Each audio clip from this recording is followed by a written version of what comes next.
This Guy's Garage. Like and subscribe.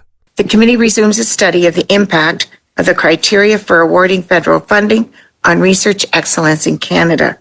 It's now my pleasure to welcome, as an individual, Dr. Heather Exner-Perot, Director of Energy, Natural Resources, and the Environment, Macdonald-Laurier Institute by video conference, Dr. Philip Kitcher, Don Dewey Professor Emeritus of Philosophy by video conference, and Dr. John Robson, who's here with us in person, the Executive Director of Climate Discussion Nexus.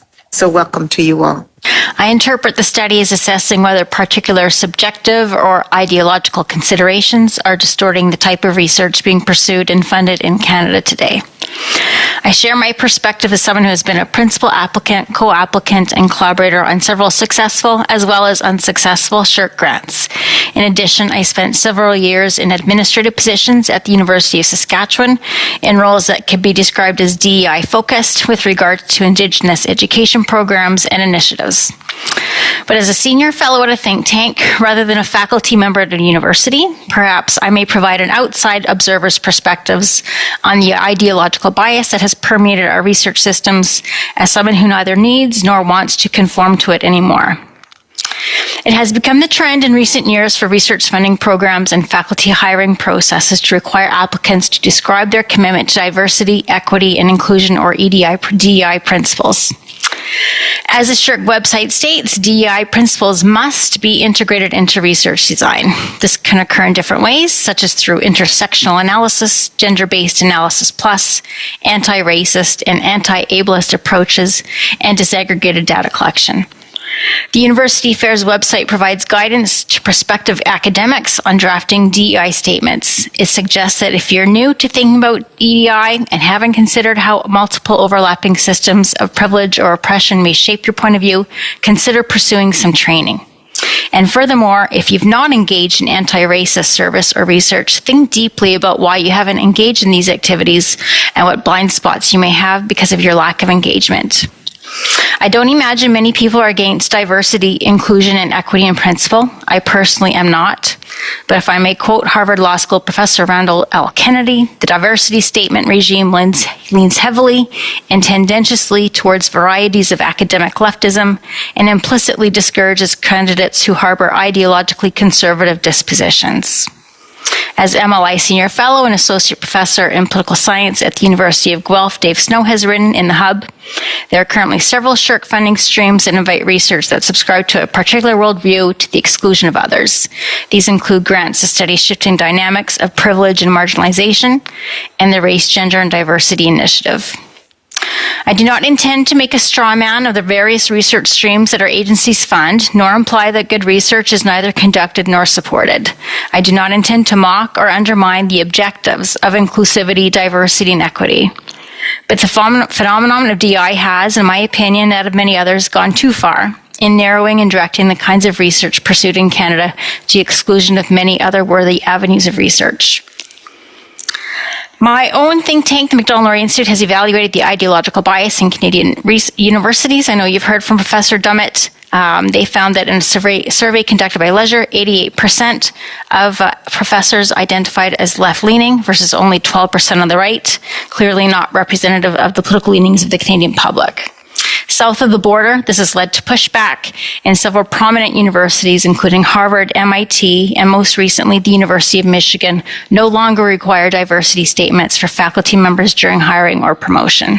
Several right-leaning states have banned DEI programs at state-funded universities. If I may conclude on a personal note, my own research has often focused on Indigenous and Northern development, human security, and resource extraction, and I have co-authored many op-eds, peer-reviewed papers, and edited volumes with First Nation, Métis, and Inuit colleagues. Ostensibly, these are encouraged topics. However, I've often felt that the kinds of questions I'm interested in and the conclusions I draw do not fit into the conventional Canadian academic space. I think many people like me have been excluded or have selected to work in the private sector, consulting, or think tank world because we do not feel at home in universities. I think this self-selection will be demonstrated even more acutely in the emerging generation of Canadian scholars, and that the problem will get worse before it gets better. I do not think this sorting based on the political ideology is desirable, and I do not think it lends itself to research excellence. As our elected representatives, you play an important role in ensuring our federal research funding system reflects the aspirations and needs of our society and economy.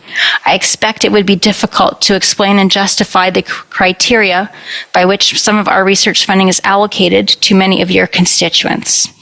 I hope your oversight can help recalibrate our research funding models to become more interested in outcomes and processes and maintain a focus on the creation and dissemination of objective, falsifiable research knowledge. Thank you for your attention. We're now then going to turn to Dr. Robson. I invite you to make an opening statement of up to 5 minutes, please. Thank you very much for inviting me to address the committee. I'm here as a citizen and also as somebody deeply embedded in academia. I've taught at 4 North American universities. My parents are professors, my grandfather, my uncle, 2 cousins. And despite that, I'm here to say that in considering the criteria for funding advanced research, what you need to do is get rid of the criteria and the funding. It's not the business of the federal government. And I say that for 2 reasons. And the first of those is that as members of parliament, you have critical responsibilities to the citizens. We elect you. You're the only part of the entire state apparatus that we have input on.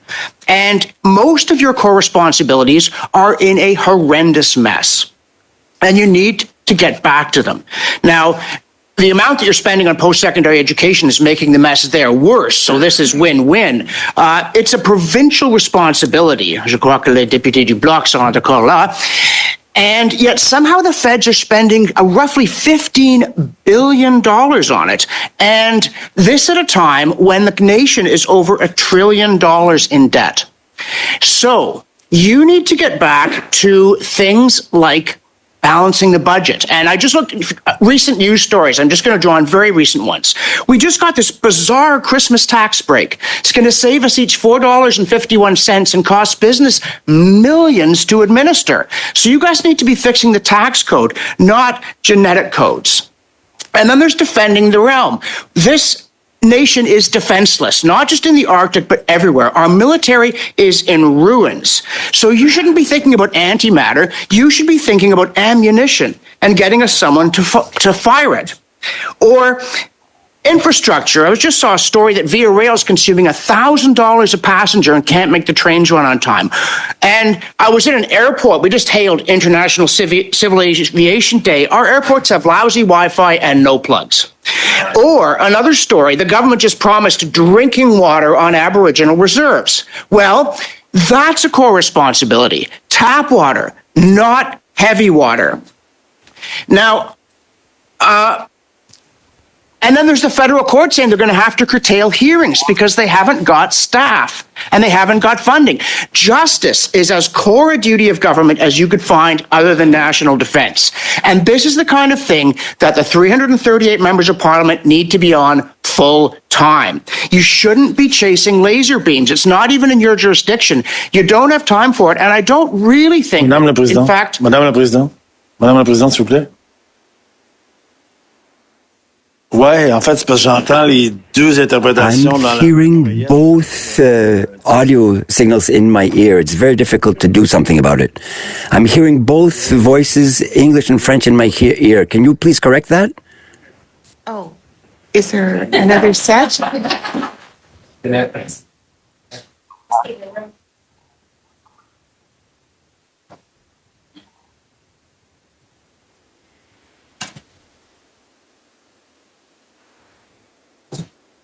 Vous pensez que c'est l'oreillette? You think it's the earpiece? It's not the signal? Attends, j'étais le seul, là? Am I the only one? Je pense que vous êtes le seul. Je suis le seul francophone ici. Exactement. I'm the only francophone here? Quelle histoire, quelle histoire. That's crazy. Non, je sais. What am I going to do about this? I'm the only francophone here. Oui, je comprends pas l'anglais. C'est un pays officiellement bilingue. It's a country that's officially bilingual. It doesn't show, but it's still officially bilingual on paper anyway. Exactement. Je le sais bien, on dit bienvenue. Et puis on Welcome. parle anglais. Merveilleux. Ça marche très bien. I speak English. Au Québec, au Nouveau-Brunswick, mais en dehors, In Quebec, New Brunswick, bilingualism is fine, but elsewhere it's a bit problematic. Sort out what's happening here OK, with the c'est audio bon. for you. C'est bon. So, Speaking, I'm hearing two voices at the same time and I'm not understanding anything.